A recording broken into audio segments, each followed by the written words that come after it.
buenas noches, bienvenidos a su programa Café de Nadie. Estamos aquí como todos los martes con ustedes y pues hay varios temas que tenemos que tratar en esta ocasión. Vamos a iniciar con la temática nacional. Los candidatos a la presidencia de la República han empezado a solicitar sus registros. El candidato del PANAL, Cuadri, lo hace justo a las 12:01, es el primero en registrarse. Dicen que los últimos serán los primeros, creo que en esta ocasión los primeros van a ser los últimos, ¿verdad? Y no es echarle la sal, pero bueno, son las cifras que se ven. Y posteriormente lo hizo Enrique Peña Nieto y después Josefina Vázquez Mota. Andrés Manuel López Obrador ha dicho que se va a registrar el 22 de marzo. ¿Qué opinan sobre el tema? ¿Qué opinan sobre la dinámica ya del inicio, el preinicio de las campañas políticas? Bueno, pues buenas noches primero. Qué bueno que están con nosotros en Café de Nadie. Octavio Navarrete Gorjón, buenas noches. Buenas noches, Enrique, Baltasar. muy buenas noches. Enrique, auditorio. Yo creo que los relojes del silencio ya están parando sus manecillas. En una democracia dinámica no debió haber pasado un proceso de intercampaña que no es más que la ley 2007-2008 que hace que durante más de un mes los partidos y sus candidatos no hablen con respecto a sus plataformas, a sus propuestas, a sus ofertas. Y yo creo que ya con el registro formal ante el Instituto Federal Electoral por parte de los candidatos a la presidencia de la República, faltando solamente Andrés Manuel López Obrador el 22, que es la fecha límite, pues estamos dando ya inicio al hándicap político y se están viendo comunicación política no verbal, ¿no? Un Cuadri que a mí no me cuadri, porque pues la verdad es que por la forma en que lo selecciona el partido Nueva Alianza, el PANAL, por la forma en que se comporta, algunas veces no dándole el valor, él quiere decir al público que se tiene que salir de este molde, ¿no? De acartonado, las mismas propuestas, pero al final de cuentas él me parece una caricatura como imagen en donde no está cuadrando, no está dándole la sensibilidad ni la entereza a esta candidatura, porque al final de cuentas está siendo partícipe de un partido político, está haciendo uso desde que acepta la candidatura de recursos públicos, dinero, recursos técnicos, humanos, materiales, y creo que la figura de Cuadri pues no encuadra totalmente con esto, ¿no? Aparte hay que recordar, Baltasar, que fue la última opción. O sea, había otras opciones, estaba Rosario Robles, se hablaba de Esteban Moctezuma, no recuerdo qué otras opciones traía el PANAL. Hasta la misma Ramón de la Fuente. Ajá, sí, o sea, había muchas Jorge otras opciones. Castañeda, y bueno, había Jorge Castañeda también. Muchas opciones. Pero nadie aceptó. Pues, ¿por qué? Porque el PANAL tiene todo un sesgo bastante oliente al Sindicato Nacional de Trabajadores de Educación. Háblese directamente del Bester Gordillo. Por ese lado, ese mensaje político de chunga, de no tomarle la seriedad a la candidatura, y por la otra, un acartonamiento de Enrique Peña Nieto, que no quiere resbalar al decir cosas profundas, se está cuidando, lo están cuidando de que no pase otra vez lo de ese lapso en la Feria del Libro en Guadalajara, en donde él no supo encuadrar perfectamente su discurso y lo acusan de no leer. Y en la otra, pues también una Josefina Vázquez Mota que obviamente está haciendo gala de su entrenamiento en medios y en donde su figura como mujer centrada, equilibrada, pues va a ser la temática a seguir, ¿no? Hay que recordar que estamos ante 100 días de campaña, por primera vez en la historia de México. Esto me parece que podría acercarnos a una democracia más moderna. Es decir, no un lugar donde se pasaba el candidato en los tiempos del PRI, un año prácticamente, visitando los pueblos más recónditos de la República, con el fin de ser ungido. Era ungido prácticamente en la campaña y precampaña del PRI, del Partido Único, a la presidencia de la República. 100 días de campaña me parece que son bastante adecuados para una democracia moderna que tenga que ver más con el desarrollo de los medios, con el seguimiento que pueda tener la opinión pública, con los debates que puedan establecerse no solo entre los candidatos, sino en mesas de trabajo, en candidaturas de otro tipo, al Senado, en fin, y de la gente que escribe. La campaña va a ser una campaña de medios, siento yo. Ahora, ¿qué repercusión, Octavio, crees que tenga la candidatura, el intento, pues, de candidatura del registro de Manuel Clouthier? Yo siento que no va a tener ningún efecto, es decir, están más o menos, ya no hay clientelas vacías. Habrá por ahí del 4% un indicador menor al margen de error estadístico de cualquier encuesta, no vale la pena. Es decir, y además ese 4% no se van a ir todos con el que surja, se van a ir unos con Cuadri, otros con otras candidaturas y otros van a terminar de todas maneras absteniéndose a la hora de cruzar el voto, de cruzar la boleta electoral, quiero decir, en la urna. Yo siento que en esta ocasión, como tenemos... en 2006, si tú recuerdas, hubo un candidato independiente, un candidato no registrado. Ha habido varios candidatos registrados en nuestra historia, ¿no? Uno de ellos fue Valentín Campa en el 76, logra 1 millón de votos. El doctor Y el Simi, registro del Partido Comunista. ¿Perdón? Y el registro del Partido Comunista. Bueno, eso lo logra eso después. Fue la resultante histórica de ese millón de votos, fue el registro del eso lo logra después. Partido Comunista. Pero en 2006, el doctor Simi, ¿verdad?, hermano de González Torres, el creador del Partido Verde Ecologista, logra 800,000 votos. Y en unas elecciones tan competidas como las que se vivieron en 2006 y como las que siento que se van a dar en 2012, bueno, pues puede, cualquier candidato independiente que logra aglutinar 100, 200,000 votos puede ser el fiel de la balanza y decidir hacia un lado o hacia otro. Yo creo que en la temática racional de la política, pues la verdad es que Manuel Clouthier, que se quiere registrar, que se presenta en el IFE a dar su punto de vista al respecto, lo reciben. Yo creo que en esa racionalidad política, yo creo que vienen a ser divisores de los votos. Creo que una persona coherente y congruente con su hacer político no puede lanzarse de esta manera cuando sabe que legalmente las estructuras están copadas, principalmente por los partidos políticos. El sistema está hecho hasta ahorita de acuerdo al encuadre de una candidatura partidista. En ese sentido, creo que Manuel Clouthier está funcionando como funcionan muchos políticos, en donde alzan la mano, alzan la voz para ver que no saquen la candidatura que están propugnando, pero sí están sacando dividendos por otra parte. En la repepena. En la repepena, exactamente. Entonces, pero él ya no por ahí siente va, ir ¿no? al Senado, o sea, ya ahorita no hay nada que lo pueda él, o sea, no hay nada que le puedas ofrecer. Lo peor que le puede pasar es que lo tomen a chunga, con lo cual ni siquiera su nombre, que es bastante menor al nombre de su progenitor, de Manuel J. Clouthier, va a salir dañado, porque Manuel J. Clouthier, de todos modos, fue un sistemático crítico del sistema que llegó a sus últimas consecuencias, la crítica al sistema priista, desde el punto de vista de la derecha, claro, muy distinto al de Cuauhtémoc Cárdenas y otros impugnadores, pero nadie puede, digamos, cuestionar su entereza, su valor como hombre político de mucho temple de Manuel J. Clouthier. Creo que la aventura de su hijo en esta tesitura de querer aparecer, digamos, en el escenario, ya no en la boleta, que es imposible, es algo que podría lastimar la buena memoria que conserva la gente, tanto de izquierda como de derecha, de un Manuel J. Clouthier. Del padre. En ese sentido, los que mencionaron antes de Cuadri, por ejemplo, pesan mucho más y valen mucho más. Jorge Castañeda encabezó la delegación mexicana que negoció el Tratado de Libre Comercio de Norteamérica, y es un crítico, un ensayista, escribe libros de renombre. No lo puedes comparar con Cuadri. Mira, vamos a ubicar a Manuel Clouthier. Manuel Clouthier era una de las gentes que estaban alrededor de Santiago Krill, y Santiago Krill tuvo el 6% de la votación a nivel nacional en el PAN. Entonces, bueno, pues ese es su tamaño. Sí, la situación es que el padre de Manuel Clouthier, Manuel J. Clouthier, obviamente es un ícono político hoy. Sí. Para mí, en un tema muy específico, es el que da un parteaguas en el propio PAN. La posición de Clouthier no estaba de la misma manera que lo estaban, por ejemplo, Vicente Fox en su momento.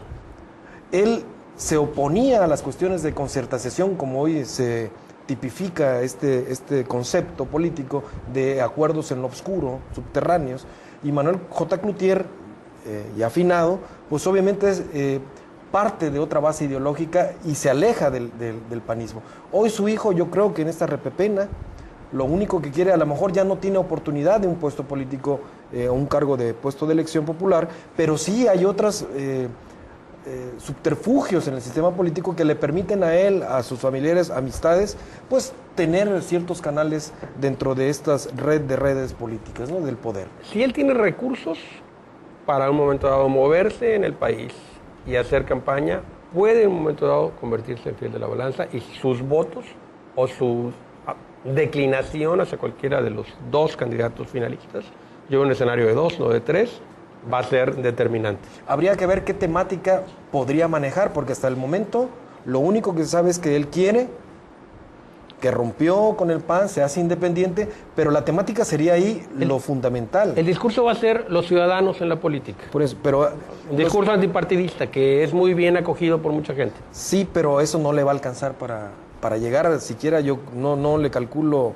más de 200,000 votos desde mi punto de vista. Entonces, creo que en ese sentido, la temática que podría manejar debería ser muy específica en el sentido de atacar a los partidos políticos, no solamente en un lenguaje pulcro y aséptico, sino puntualmente con respecto a cómo está la política hoy y cómo se ha venido denigrando para muchos, convertido en politiquería, ¿no? Pero vamos a ver cómo estructura él un discurso de ese talante viniendo de la militancia de partido y siendo legislador de un partido.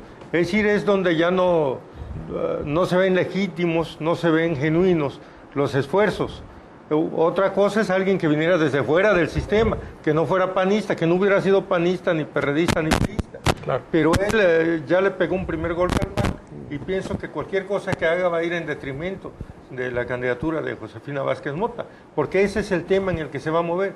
No se va a ir un ratito a su casa, 10 días, y va a regresar. Bueno, ahora ya soy el ciudadano, Manuel J. Cloutier, y voy a atacar a todos los partidos porque los ciudadanos no nos sentimos representados, etcétera. Él no puede estructurar un discurso de esa naturaleza. Ciertamente. Con este y otros temas continuamos en el próximo bloque. Aquí su programa Café de Nadie con Octavio Navarrete, Baltasar Hernández y un servidor. No le cambie de canal.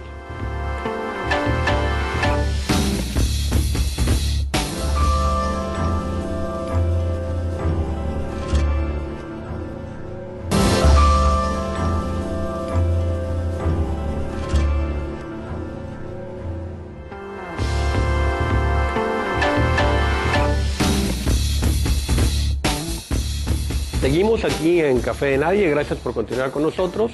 Y bueno, hay también elecciones en Guerrero, locales, aparte de federales, y vamos a tener, ya las definiciones se están dando. El día de ayer hizo su toma de protesta interna, ¿verdad?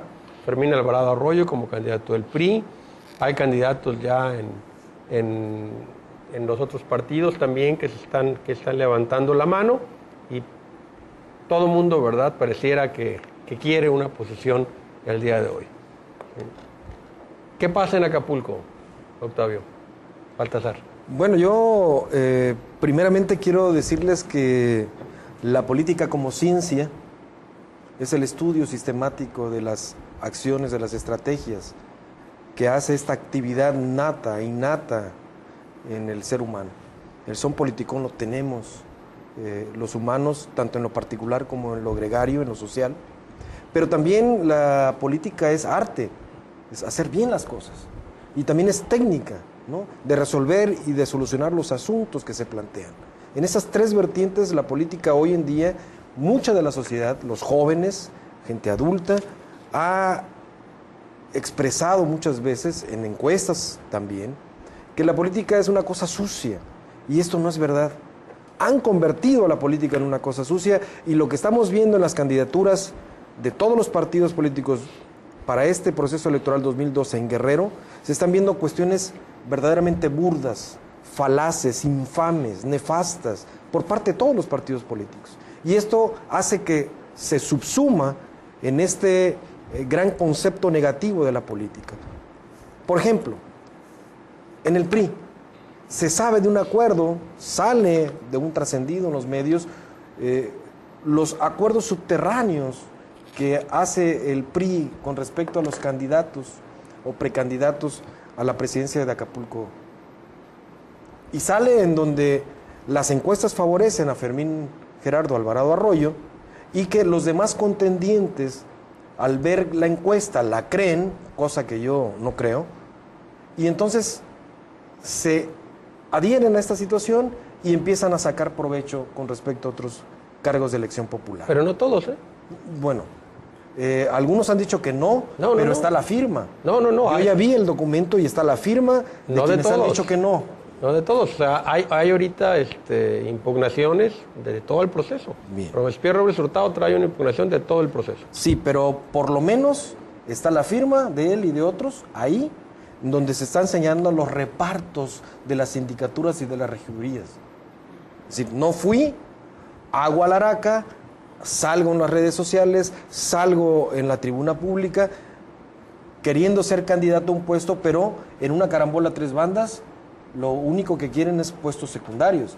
O sea, por ejemplo, ¿Pero está considerado él en está otra considerado posición? en qué? el lugar de síndico. Él está considerado como para una sindicatura. A Robespierre. A Robespierre. ¿Y Robles aceptó? Hurtado. Por lo menos en el acuerdo está la firma de él.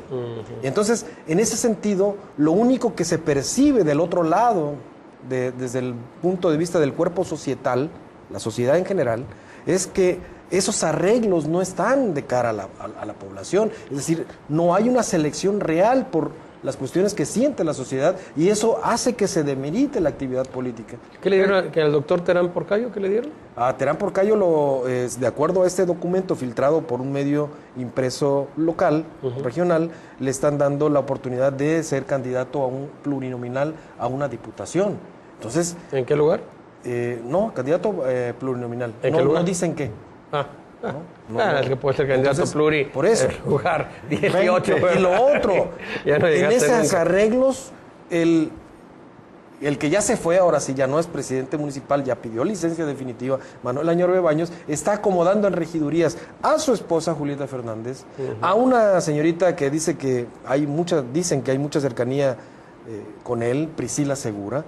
Hay también Mari Carmen Añorbe, su hermana, en otro puesto para regidora. Entonces, esos acuerdos lo único que están haciendo es demeritando el proceso mismo, demeritando la actividad política y obviamente la sociedad responde ante una negativa, o sea, abstención o verdaderamente un alejamiento. El PRI en ese sentido, y empiezo con el PRI, hay una cuestión de una pérdida anunciada. ¿Por qué?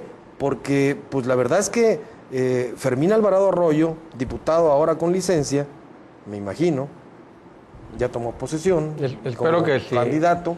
Que si gana no vaya a regresar al puesto antes de como la otra vez, digo. Porque... Es que a eso hemos estado acostumbrados. Voy a regresar por el cheque. Sí, desgraciadamente hemos estado acostumbrados Porque a ya eso. le costó la sindicatura esta vez. No representa, pues, mucho del sentir ni el cúmulo de votos necesarios para que el PRI vuelva a recuperar Acapulco en términos reales.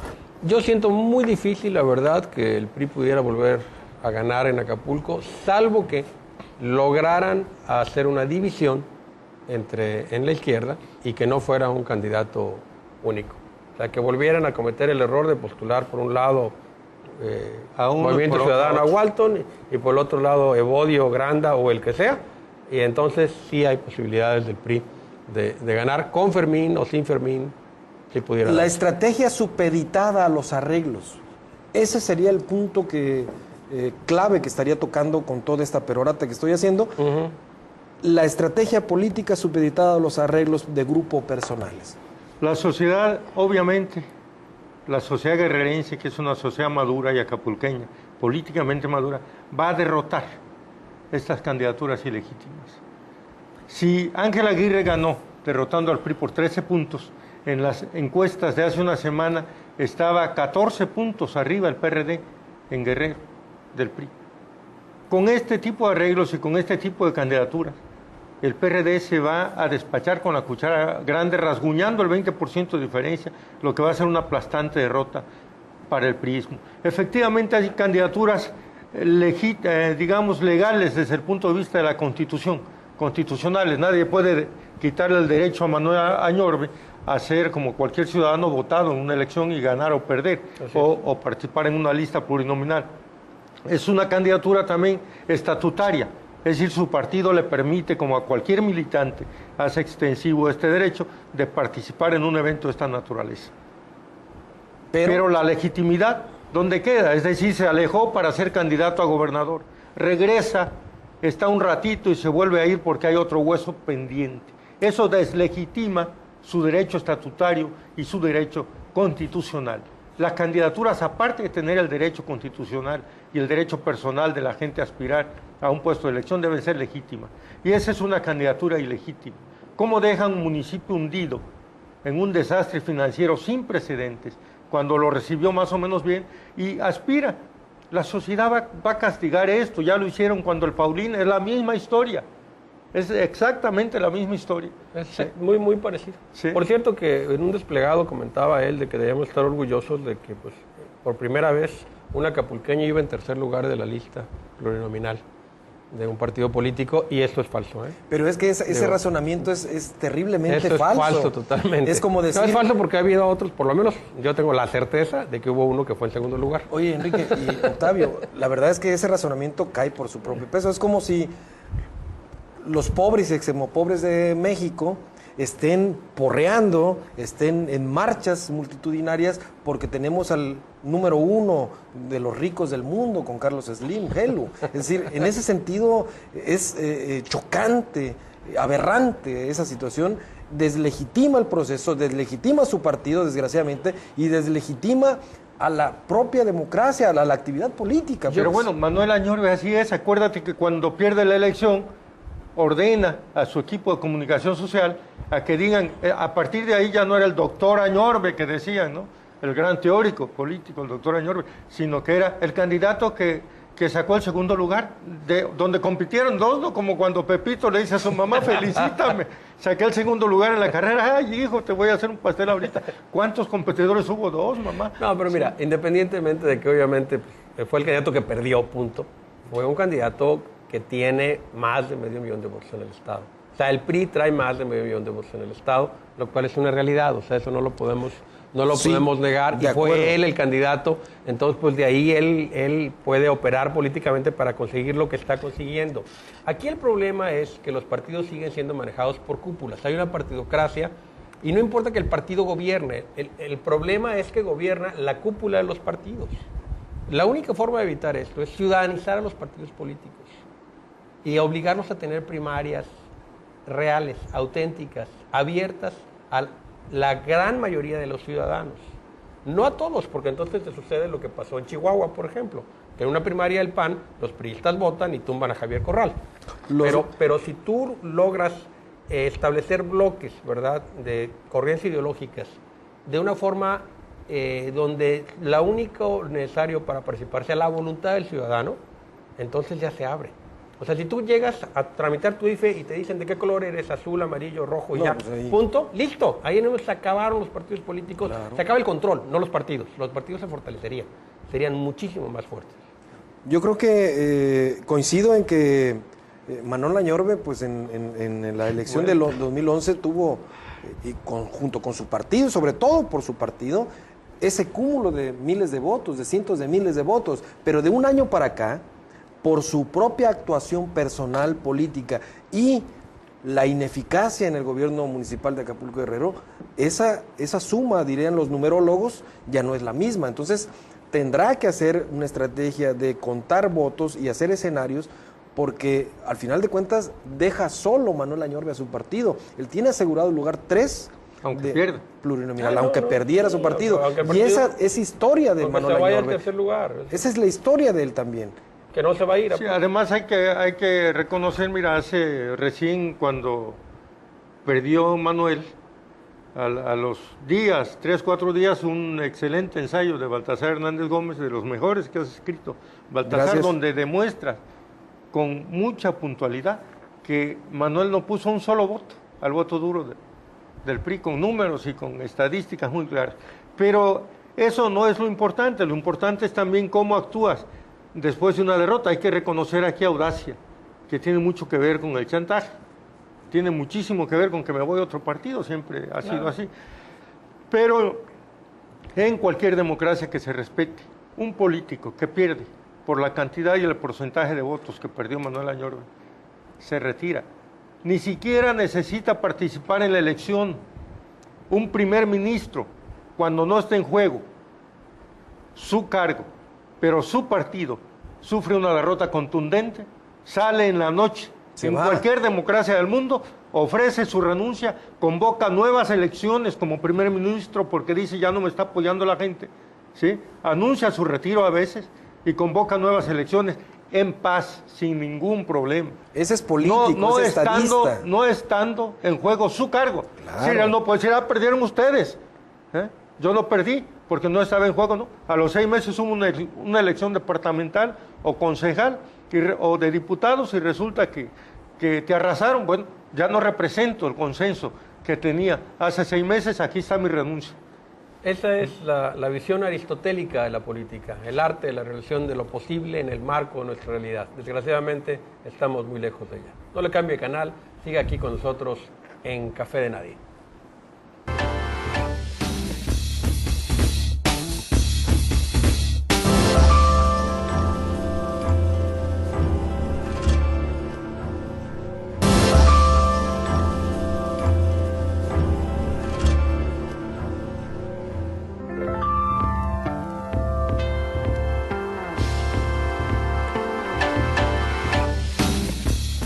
Gracias por seguir aquí con nosotros. Estamos aquí en el último bloque de su programa Café o Nadie.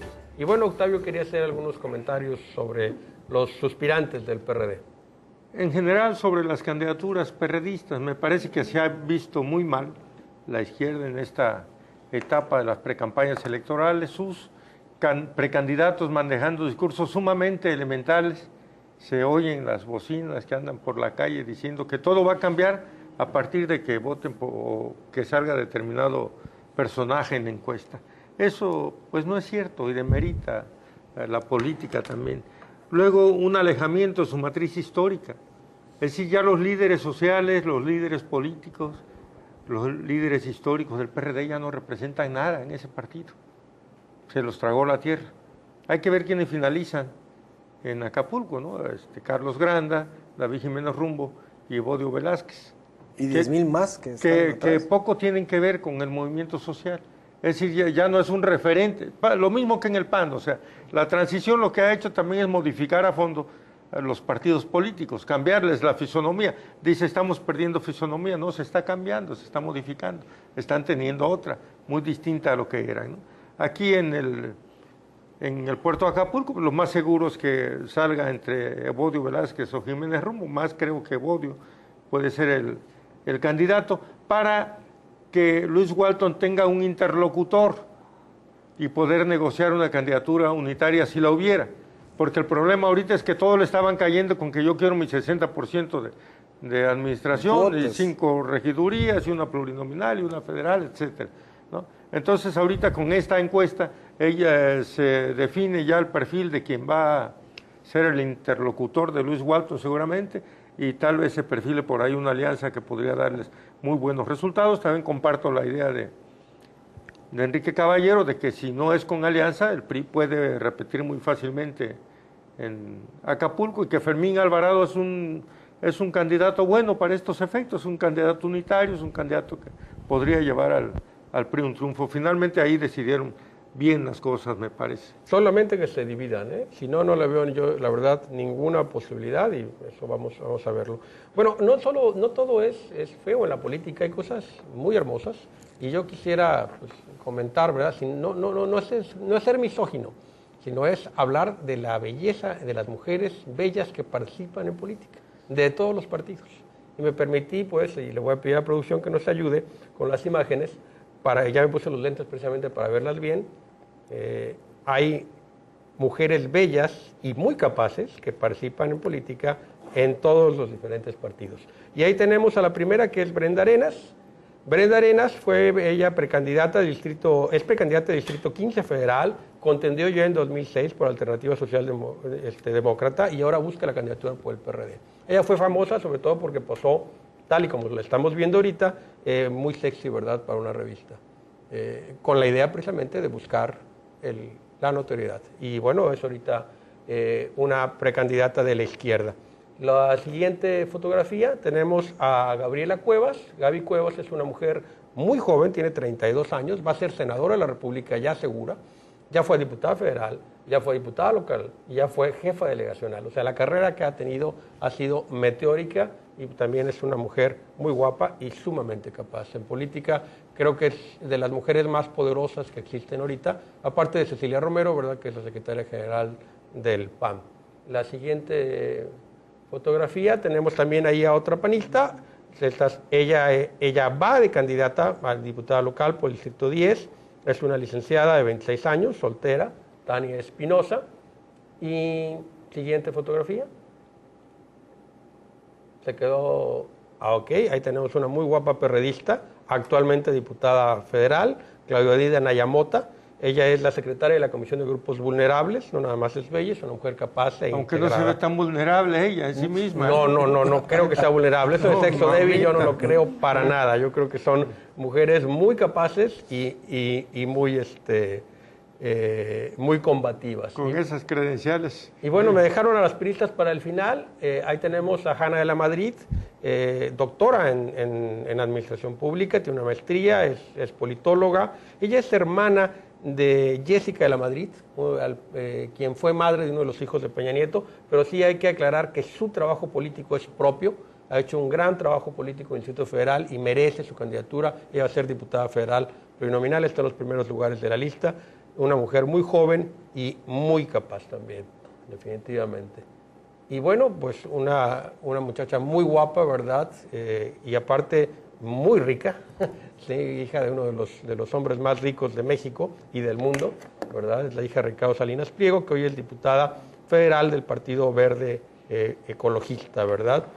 Su nombre es Ninfa Salinas, y ella estuvo casada incluso con Bernardo Sepúlveda Iturbide, ¿verdad?, el hijo de Bernardo Sepúlveda Amor. No sé si va a ir de candidata, pero bueno, hay mujeres guapas definitivamente participando en la política. ¿Qué hay que decir a eso? También en Guerrero hay, ¿no? Nada, claro, que todas las mujeres son guapas. Aquí en esta lista faltó Dolores Padierna, por ejemplo, que no canta mal las rancheras. También Leti Burgos, perredistas. Y hacia Dedo Rocha del PRI, porque tiene sus encantos. Barrales. Bueno, yo quise poner dos de cada quien, ¿no? Sí. Habrá quien le guste Beatriz Paredes, pero no es mi tipo. Yo opino una situación... Hermosas las mujeres. Todas las mujeres ellas, son bellas. las presentadas aquí en estas fotos, que se dedican a la actividad política. Las mujeres, nuestras vecinas, nuestra compañera, nuestra madre, nuestras hijas, bellas, ¿no?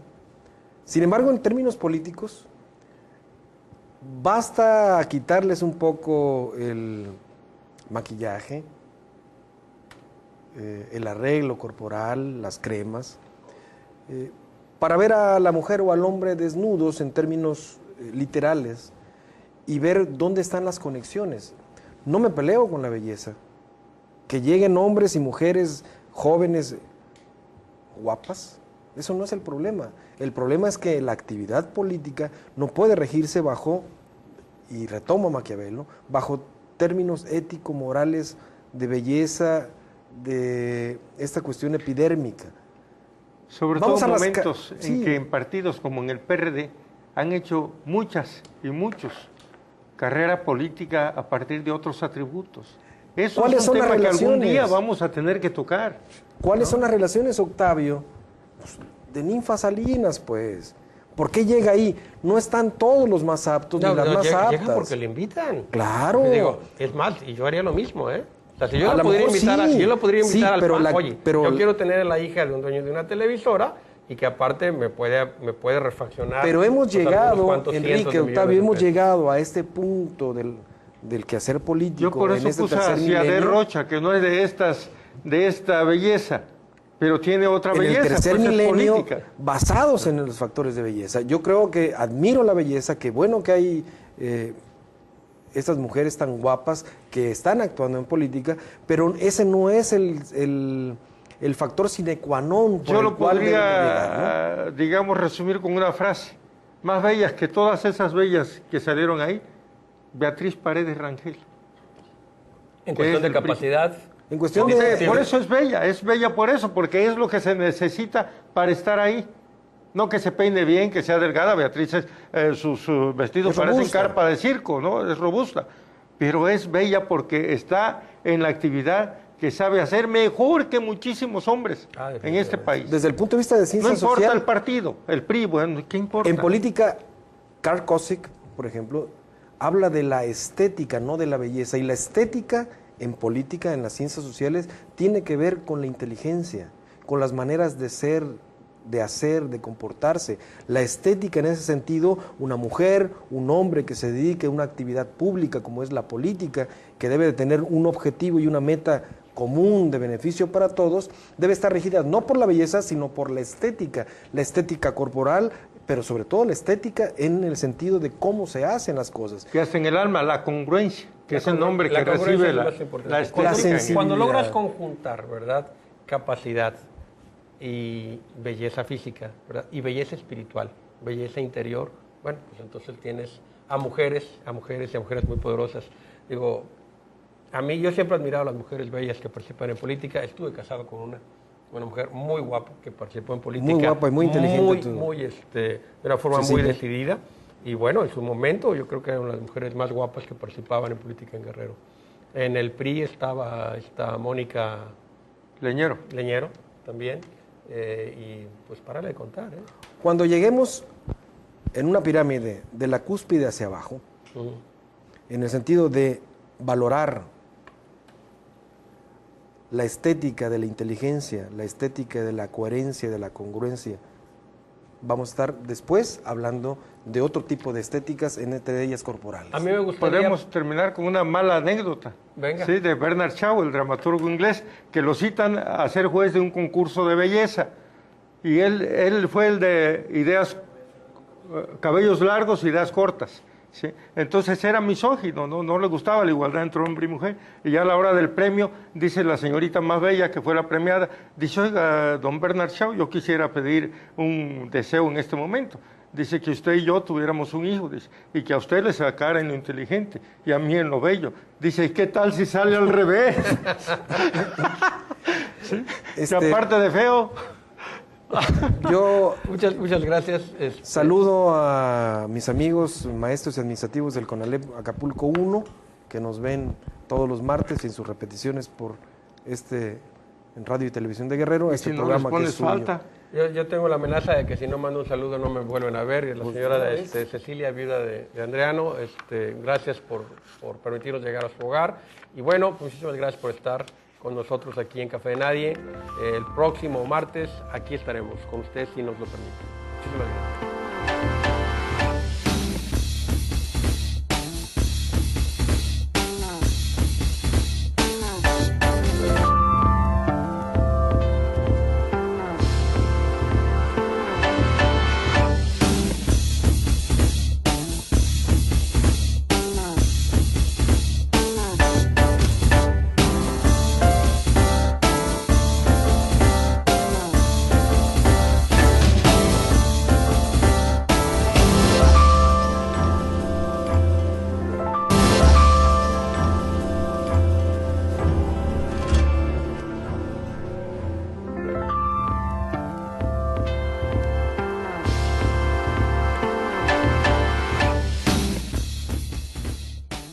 Seguimos aquí en su programa Café de Nadie y seguimos platicando los diferentes políticos que están intentando llegar a ocupar un cargo de elección popular.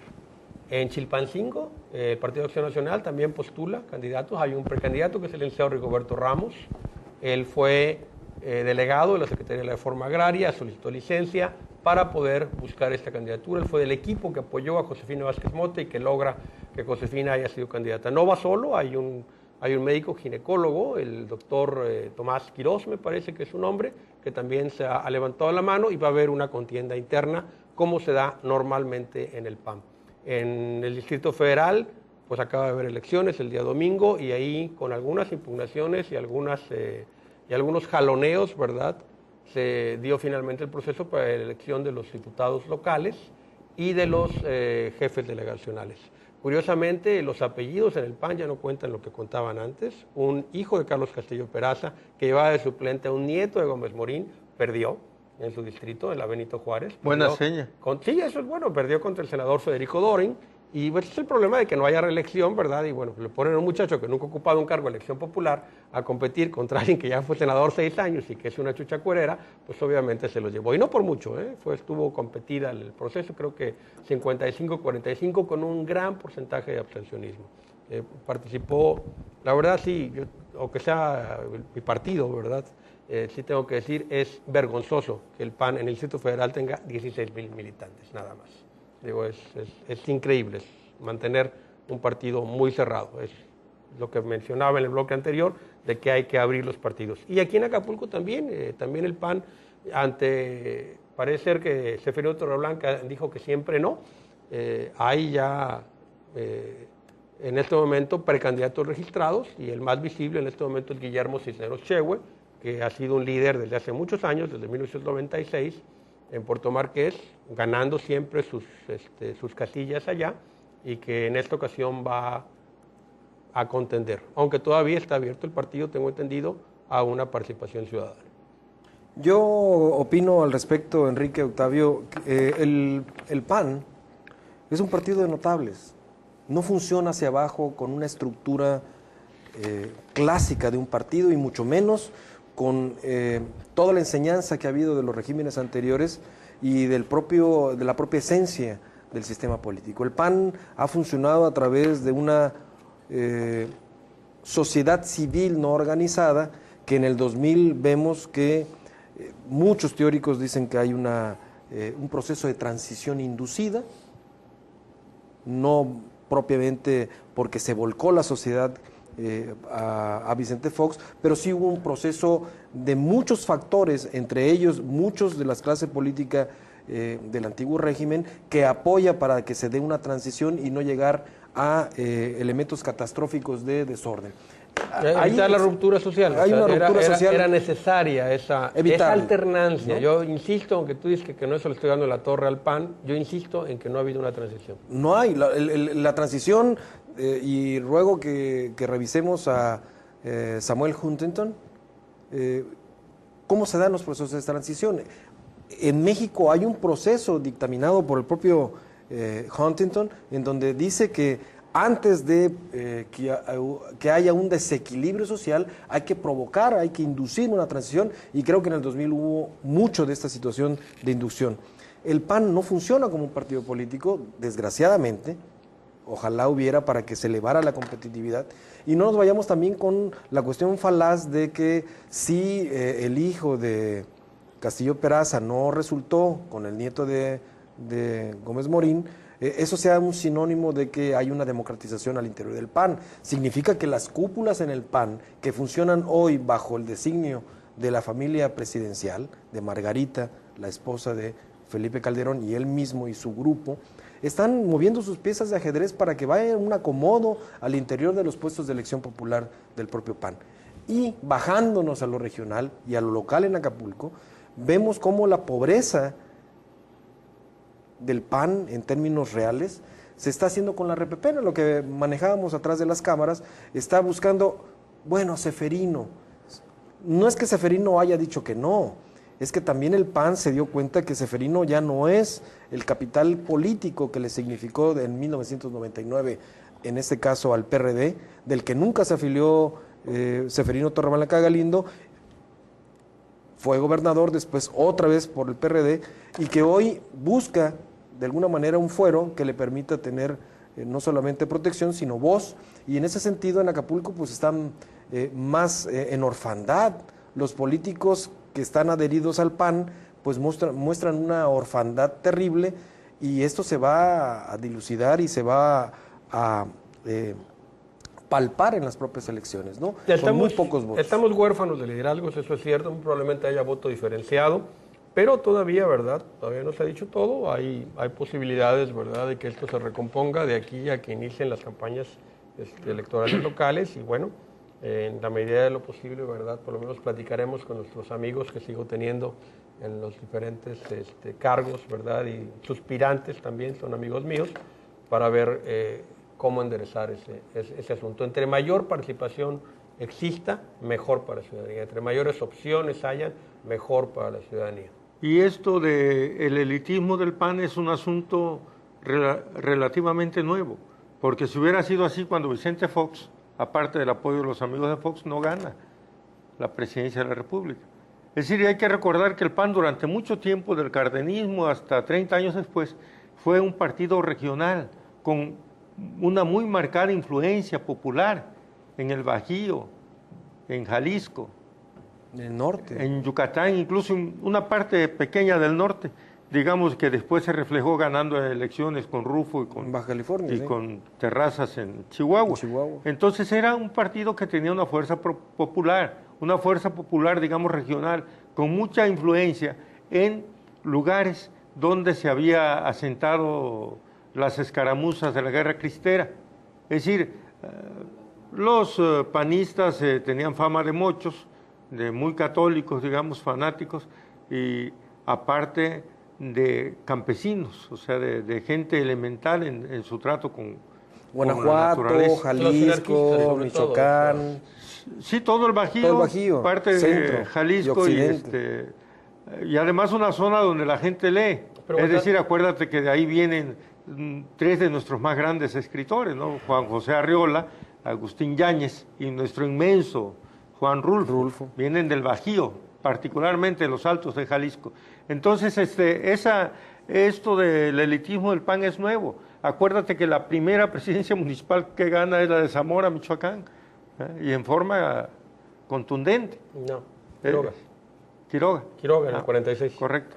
Entonces, eso es lo que se dilapidó, digamos, se difuminó ahora y queda el PAN.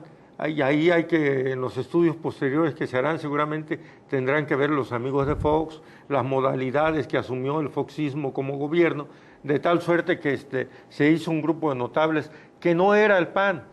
El grupo de intelectuales que lo dirigía tal vez eran notables, pero tenía una base muy sólida a nivel de municipios. La sigue teniendo, o sea, el pensar que el PAN es un partido político que no funciona, que no opera, bueno, no operará en Guerrero tal vez en este momento, ¿no? Porque hubo N número de causas para que así se diera, pero pues opera electoralmente hasta contra los mismos panistas de una forma contundente. Es el caso de Guanajuato. Pregúntale al doctor Córdoba, ¿sí? Hoy secretario, ¿verdad? Hoy otra vez secretario de Estado de Educación.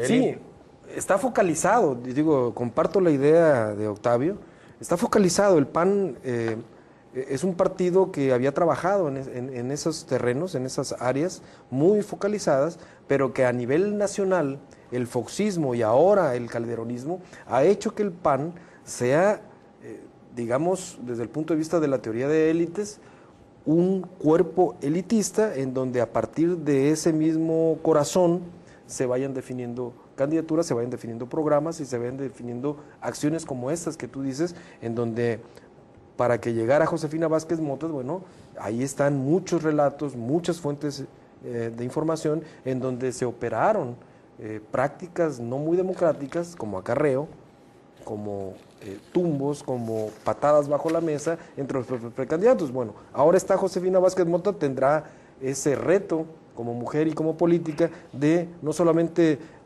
atraer votos hacia su candidatura a la presidencia, sino básicamente también reafirmando y recomponiendo al PAN como partido, ¿no?